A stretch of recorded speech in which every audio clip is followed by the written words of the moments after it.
Alright, so my last video did extremely well.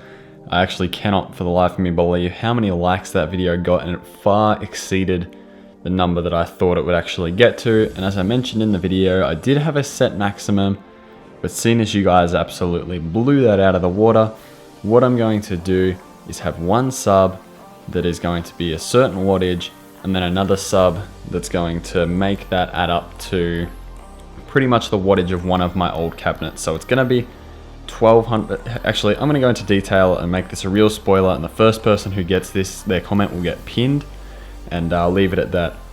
It's going to be a 600 watt sub.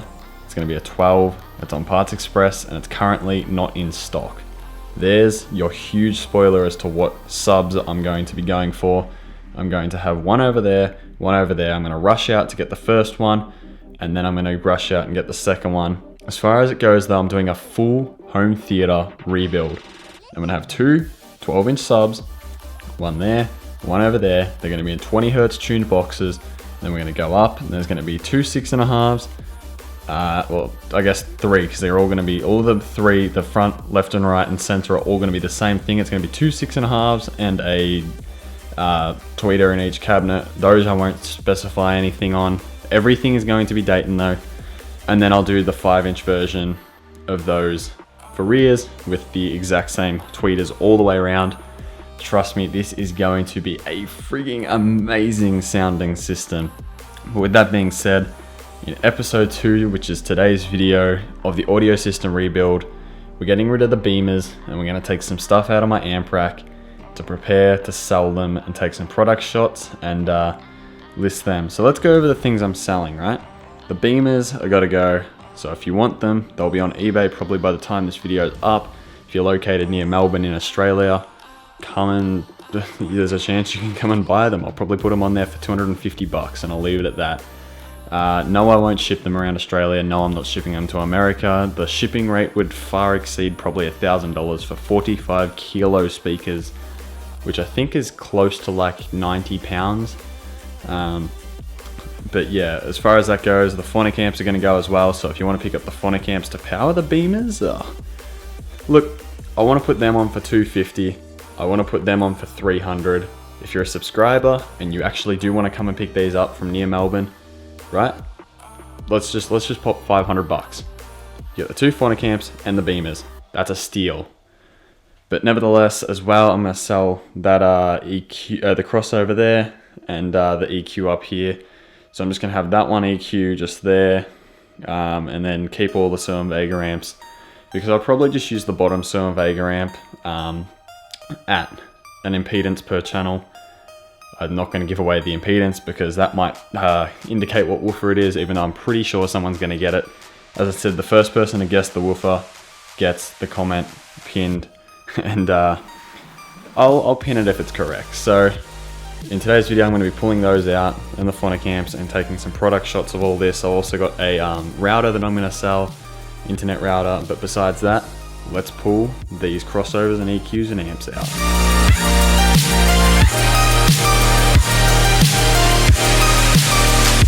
Okay, so I was actually going to be selling the bigger Behringer EQ as I would have previously mentioned. However, I've changed my mind. I'm actually going to get rid of the smaller one purely because I'm going to be running 1200 watts of sub on an amplifier that can push well over 2000 watts. So I really do need to utilize the limiters of this. I completely forgot about them, so I'm definitely keeping it because of the limiters. I'll just quickly show you this, right? The limiters up here are set at 0 dB on the threshold. So if we come down here and we turn the gain up on here, we can see we're pushing, you know, negative 18, negative 24-ish. The moment that hits negative 0, these lights up here come on, which activate the limiters, which is perfect because it can restrict the amount of watts I'm giving a speaker. So I could figure out with a multimeter on the back of ignore the wires. I know it's shit. I've got to fix it all. I can figure out exactly when that is hitting 600 watts to the subs. I'm pretty sure they'll be underrated. I can figure out exactly when that's hitting 600 watts, and then up here thrash on a limiter at 600 watts, and then my amps won't blow my subs. How cool is that?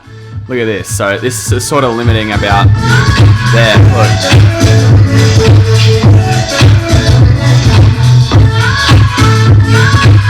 Doesn't matter how far I turn it. It makes it sound weird, but it doesn't matter how far I turn it. It does not physically let the speakers get any more wattage, therefore stopping them from blowing. It's so good. I can't believe I was going to get rid of it and not keep it for the next subs, but I'm keeping that one. I'll get rid of this smaller one. So what I'm going to do now is remove this top EQ out and these two here, pull out that grill there and move that big EQ there all the way down, and we'll sell that crossover in the smaller Behringer EQ.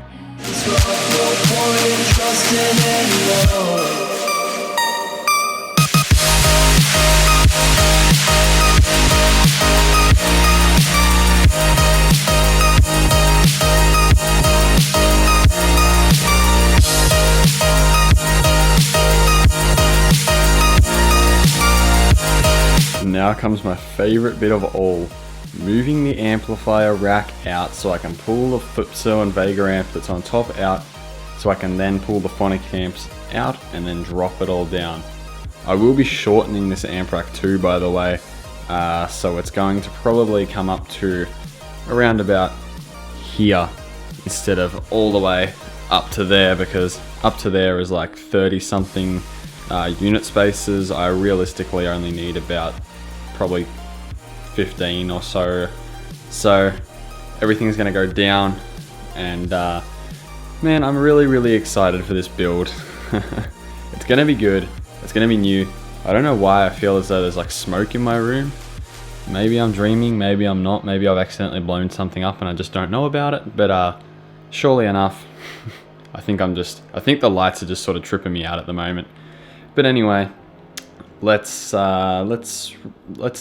remove the Sir and Vega amps and pull this amp rack out and do my least favorite thing, which is moving those 5 big power amps down the bottom.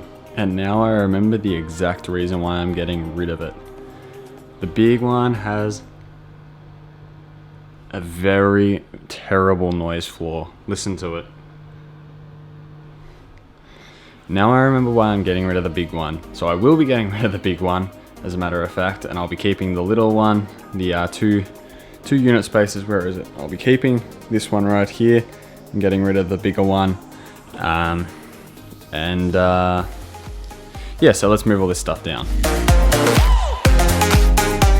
Alright, so I now have the Sir and Vega amp removed, or the screws removed. Let's pull the amplifier out, take that power board over there on the back of it off, and we'll pull the phonic amps out.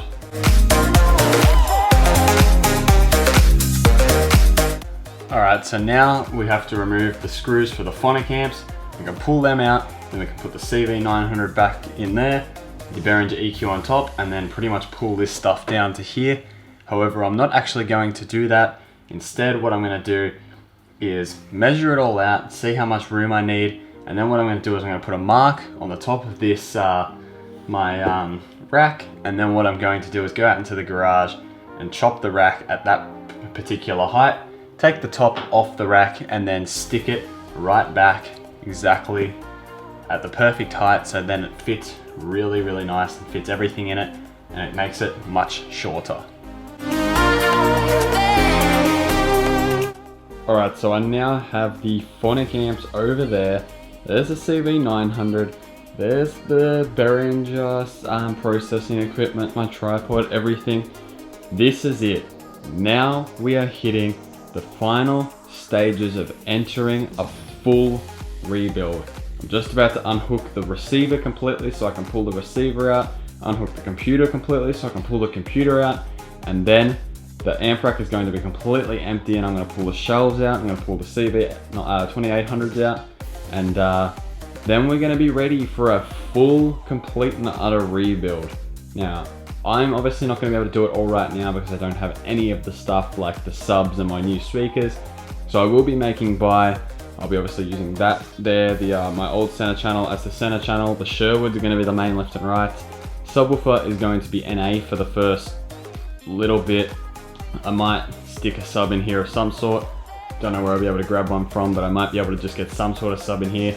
The Sherwoods have a great amount of bass anyway. But the plans are to get started on this build very, very soon now, and get everything going.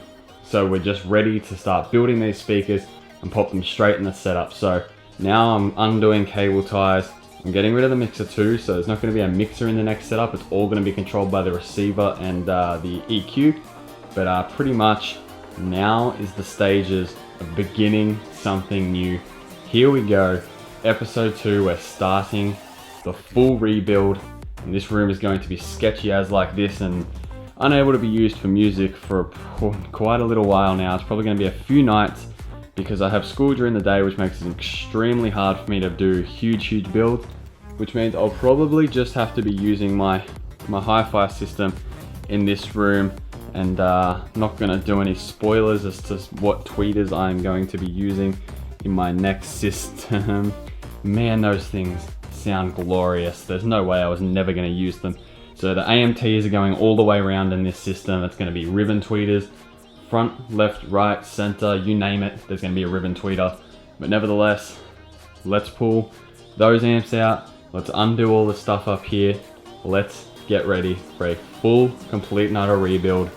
And let's not do some stuff as sketchily as I did this time, because I just realized, holy shit, that right there is not even properly plugged into the wall. I was making up for my internet thing there. Those, sorry, not to mention those right there are the plugs for the CV2800s. I'm consuming like 5,000 watts out of the wall through that sketchy ass connector. What was I thinking? This next setup is going to be done legit. To be honest, the old setup was sketchy in most cases. Things were done sketchily. Speakers weren't properly secured and mounted, like the 18s could probably have done with a lot more bracing and things in the boxes. This system is going to be done 100% correct. I've learnt from all the mistakes I've made over the past. This system is going to be legit sex. I hope you guys enjoy this as much as I will. But let's pull the backs off those receivers up there and the computer, and hopefully we'll start. And you guys are excited as I am, because trust me, it is going to be a bloody sick setup.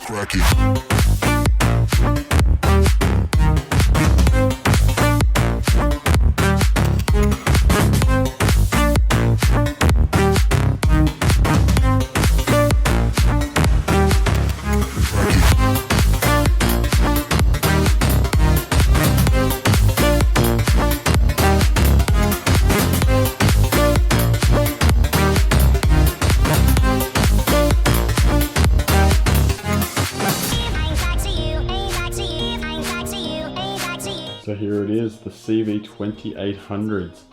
The last thing to be standing in my rack. Also the heaviest, and also the most ridiculous. So let's pull the Servo Vega CV2800s out. As you can see over here, I've actually put a line I marked as to how high I need to cut. So I put a line in there as to where I need to cut. I also made sure it's just above a screw. As you can see, there's the screws there that are screwing this hardwood that I've been screwing with wood screws the products into, just to make sure it's definitely not, I'm not going to cut through one of those screws, and we're all nice and legit. So there's a line there, I'll have to measure that, mark it, make it all square and nice, do that, and then I'll have to take the top off. I can't remember if I screwed or nailed the top on, because if I screwed it on, I can, it's going to be a bit difficult for me to get it off. Actually, yeah, I can see the screw mark just there, so probably gonna have to make a new top and color code it. But with that said, we'll pull the CV2800s out now, and that will pretty much conclude it for this video.